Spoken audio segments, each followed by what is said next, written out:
osservate il giusto e praticate la giustizia, perché prossima a venire è la mia salvezza. La mia giustizia sta per rivelarsi.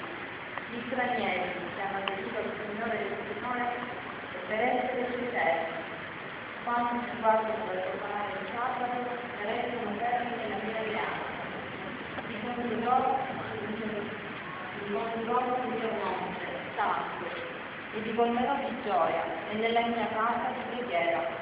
I loro olocausti e i loro sacrifici saliranno belli sul mio altare, perché il mio tempio si chiamerà casa di preghiera per tutti i popoli.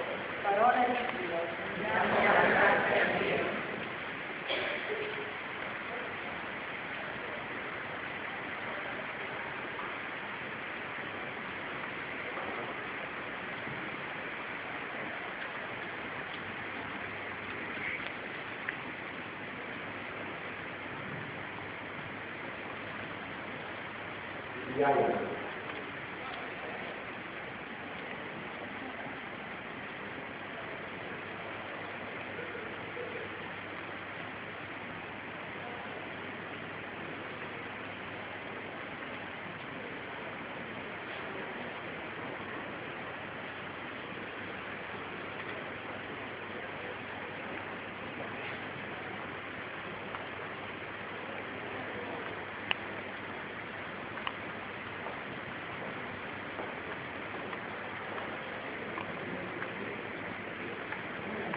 Dio abbia pietà di noi e ci benedica.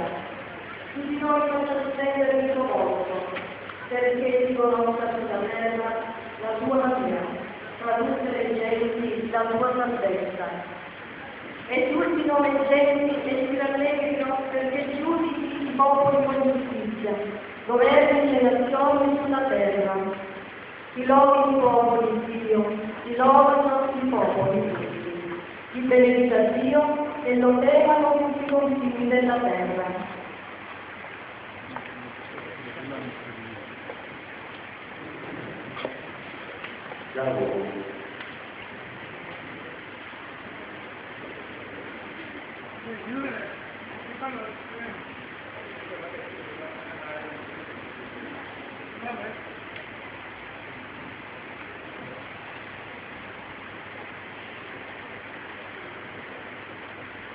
Puoi prendere questo se vuoi, quando noi finisce qua tutto. Sì, grazie. Alla lettera di San Paolo Apostolo ai Romani. Fratelli, ecco il condannato a voi. Gentili, come apostolo dei gentili, io faccio onore al mio ministero, della speranza di suscitare la gelosia di quelli che sangue